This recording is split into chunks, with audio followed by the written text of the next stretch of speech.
പാല് കൊണ്ടുവരാത്തത് എന്റെ കുറ്റമൊന്നും അല്ലല്ലോ. പുകഴ്ത്തണമെന്ന് പറഞ്ഞിട്ട് അതെങ്കിലും ചെയ്യായിരുന്നില്ലേ? പുകഴ്ത്താനുള്ള സംഭാഷണം പറഞ്ഞു പഠിക്കുന്നത് കേട്ടോണ്ടല്ലേ ശോഭ കയറി വന്നത്. വാതിൽ തുറക്കണ ശബ്ദം കേട്ടില്ലേ? വാതില് ചാരാൻ മറന്നു. അതൊക്കെ എന്റെ കുറ്റാ? ആരുടെ കുറ്റായാലും ആകെ നാറിയെന്ന് പറഞ്ഞാൽ മതിയല്ലോ. മേക്കെട്ടി വീണ് സംഭവം ആകെ കൊളാകുകയും ചെയ്തു. കാലത്ത് എഴുന്നേറ്റ് തമ്മിൽ ഒരു വാക്കും മിണ്ടാൻ പറ്റില്ലാന്നേ. അമ്മയെ കൊണ്ട് ഭയങ്കര ശല്യം. സത്യം പറഞ്ഞാൽ എനിക്കിവിടെ ഇരിപ്പുറക്കുന്നില്ല. പിന്നെ എന്തിനാ നീ ഇങ്ങോട്ട് പോകുന്നത്? പോതില്ലെങ്കിൽ ശോഭയുടെ മുമ്പിൽ വെച്ച് അമ്മയുടെ തെറി കേൾക്കേണ്ടി വരും. അതോടെ എന്റെ വേറ്റ് പോവും. പ്രസിന്റെ എന്തെങ്കിലും ഒരു കാര്യം പറഞ്ഞ് ഞാനിപ്പോഴൊന്ന് അങ്ങോട്ട് പോയാലോ? ചെല്ലടോ. സ്വന്തം ഭാര്യയോട് സംസാരിക്കാൻ എന്തിനാ ഈ ഒളിച്ചുകളി? താൻ ധൈര്യമായിട്ട് ചെല്ല്. അമ്മയുടെ പണി നോക്കാൻ പറ. അമ്മ കണ്ട പ്രശ്നമാണെന്നേ. അമ്മ കാണാതെ ശോഭയെ കാണാൻ പറ്റണം. അതിനെന്താണ് ഒരു വഴി ഈശ്വരൻ? ഒരു വഴിയുണ്ട്. നല്ല ആരോഗ്യമുള്ള 4 ആളെ വിളിച്ച് ഒരു കാറുമായി അങ്ങോട്ട് ചെല്ല്. എന്നിട്ട് ശോഭയെ തട്ടിക്കൊണ്ടുപോയി രജിസ്റ്റർ മാരേജ് നടത്ത്. എന്നിട്ട് എവിടെങ്കിലും പോയി താമസിക്കുക. അപ്പൊ പിന്നെ സുഖമായിട്ട് കാണാലോ.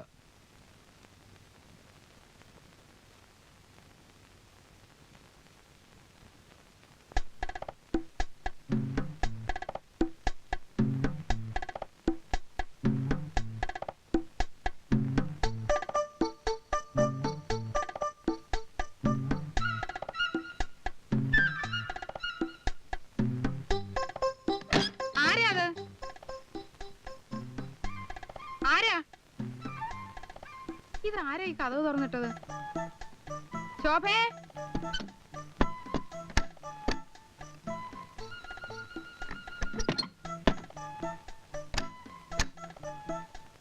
ശോഭേ വരുന്നു അമ്മേ. ആഹാ, അപ്പൊ അവള് കുളി കഴിഞ്ഞ് ഇറങ്ങിയിട്ടില്ല. ഈശ്വര, വല്ല കള്ളന്മാരും അകത്തോട്ട് കേറിയോ?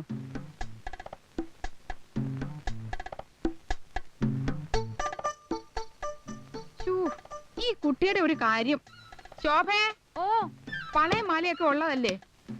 അലമാരി പൂട്ടാതാണോ കുളിക്കാൻ പോകുന്നത്?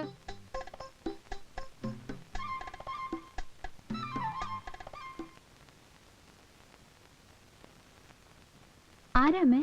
നിനക്ക് മുൻമസ്തി എന്നിരുന്ന് പഠിച്ചാലെന്താ? കള്ളന്മാർക്ക് ഇപ്പൊ രാത്രിയെന്നോ പകലെന്നോ ഇല്ല.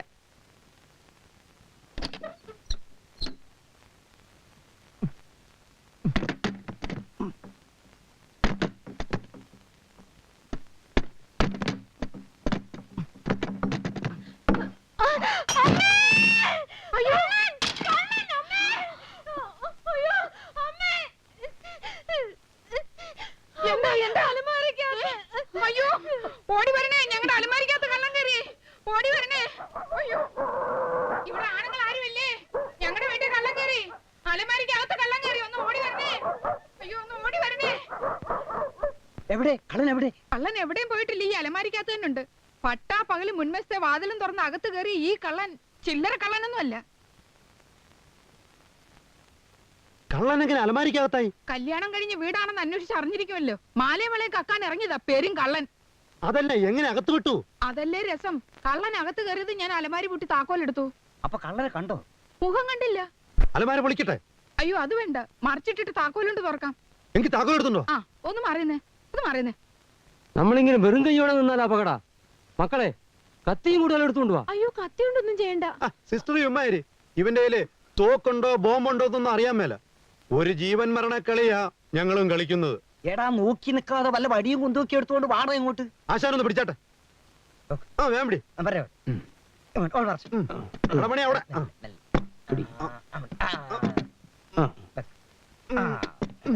അയ്യോ, ഇതിന്റെ ഒന്നും ഒരു ആവശ്യമില്ല. വെട്ടാനല്ല സിസ്റ്ററെ, ഒരു ആത്മരക്ഷയ്ക്കാ. അടിക്കുന്നവരാരാണെന്ന് വെച്ചാൽ ഓരോ വടി വാങ്ങിച്ചോളൂ. കൃഷ്ണേട്ടൻ കളരിയൊക്കെ പഠിച്ച ആളല്ലേ, ആദ്യത്തെ അടി നിങ്ങൾ അയക്കൂ. അതെ, പക്ഷേ എനിക്കിപ്പം പരിശീലനം സ്വല്പം കുറവാ. നേരം കളയാതെ അടിക്കുന്നവർ മുന്നോട്ട് വന്നാട്ടെ.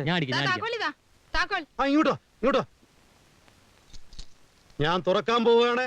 ഞാൻ തുറന്നത് മാധവ, ആദ്യത്തെ അടി വീണിരിക്കണം.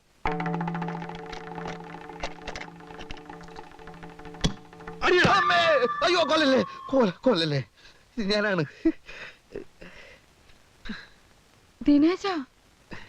ഞാൻ നിങ്ങളൊക്കെ ഒന്ന് പറ്റിക്കാൻ വേണ്ടി ചെയ്തതാ.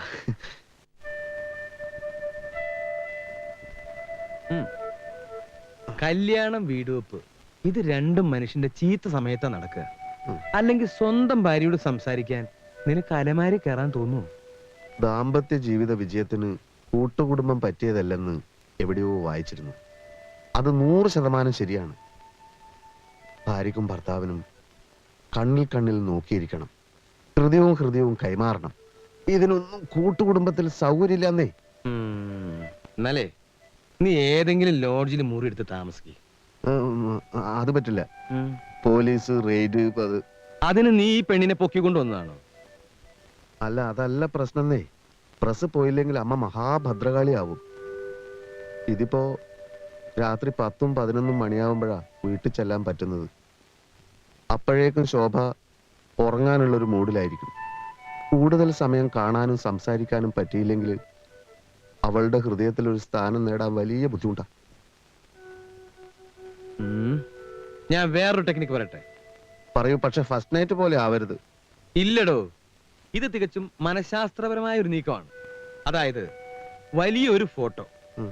നിന്റെയും അവളുടെ കിടപ്പ് മുറിയിൽ ആണി അടിച്ച് തൂക്കണം. എന്നിട്ട് നീ ഇല്ലാത്ത പകൽ നേരങ്ങളിൽ അവൾ ആ ഫോട്ടോയിൽ നിർനിമേഷയായി നോക്കി നിൽക്കും. തന്റെ പ്രിയതമന്റെ പ്രതിച്ഛായയുമായി അവൾ സംവേദനം നടത്തും, ഇണങ്ങും, പിണങ്ങും. കൊച്ചു കള്ളൻ എന്നും പറഞ്ഞ് ഫോട്ടോയുടെ കവിളി നുള്ളും.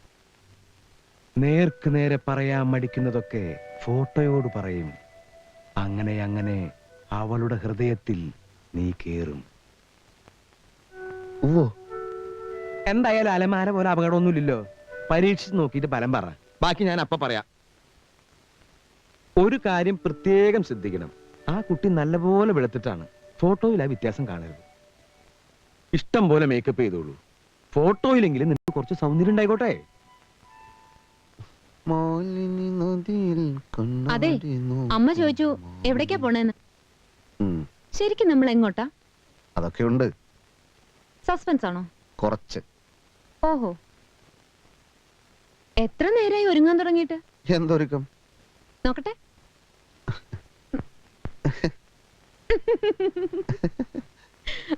ഇതിലും ഭേദം വൈറ്റ് വാഷ് ചെയ്യായിരുന്നു. അയ്യേ, വൃത്തിയേട്.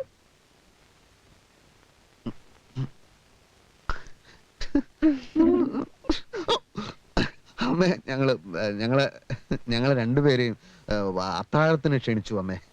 ആര്? അത് ഞങ്ങളെ പ്രസിന്റെ തൊട്ടടുത്തുള്ള തുണിക്കടക്കാരൻ കണാര്. അല്ലല്ല, ദാമോദരൻ. എങ്കിൽ പിന്നെ തങ്കമണിയെ കൂടെ വിളിച്ചൂടെ? ഒപ്പം വരാൻ അവക്കും ആശ കാണുമല്ലോ. ഞാനും അത് ചോദിച്ചത് അമ്മേ. അത് അമ്മേ, ദാമോദരന്റെ ഭാര്യ ഗർഭിണിയാണ്. അപ്പൊ കൂടുതൽ ആളുകൾക്ക് ഭക്ഷണം ഉണ്ടാക്കാൻ പറ്റില്ല എന്ന് പറഞ്ഞു. ഞങ്ങൾ രണ്ടുപേരും മാത്രം മതി എന്ന് ദാമോദരൻ പ്രത്യേകം പറഞ്ഞു. അല്ലേ? പോവാ ശോഭേ, നമുക്ക് പോവാം. എന്നാലും തങ്കമണി കൂടി. അത് നമുക്ക് നാളെ വിളിക്കാം. എവിടേക്ക്? നാളെ വേറൊരു ഡിന്നർ ഉണ്ട്, അപ്പൊ വിളിക്കാം. പോട്ടെ ശോഭേ. അമ്മേ വാ. അല്ല, വാ ശോഭേ, പോട്ടെ. പോട്ടെ അമ്മേ.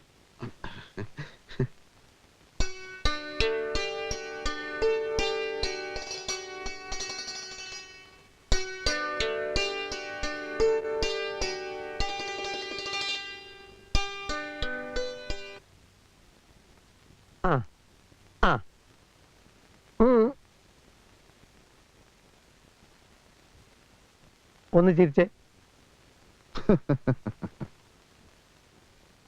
ഒച്ച ഫോട്ടോയിൽ കിട്ടൂല മിസ്റ്റർ. അതല്ല ഞാൻ ഉദ്ദേശിച്ചേ. ഒന്ന് പുഞ്ചിരിക്കൂ. Smile smile. ഷോ, എന്നെ നോക്കൂ. ഇത് കിട്ടണം.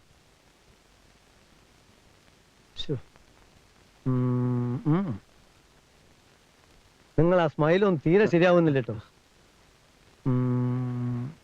വേണ്ട, തൊടണ്ട, പറഞ്ഞാ മതി. നിങ്ങള് ഭാര്യന്റെ അത്ര ഉയരല്ല, അതാണ് പ്രശ്നം. അത് ഞാൻ കുനിഞ്ഞു നിന്നിട്ടാ. ഒരു കാര്യം ചെയ്യാൻ, ഞാൻ സ്റ്റൂൾ അഡ്ജസ്റ്റ് ചെയ്യാം. അതൊന്നും വേണ്ട, നിങ്ങൾ എടുത്താ മതി.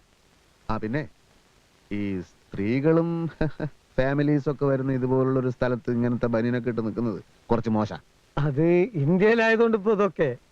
ഞാൻ ദുബായിലായിരുന്ന സമയത്തെ only trousers.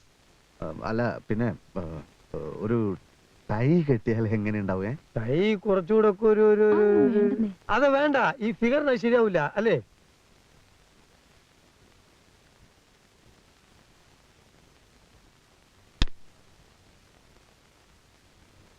Ready? Smile. Smile smile ready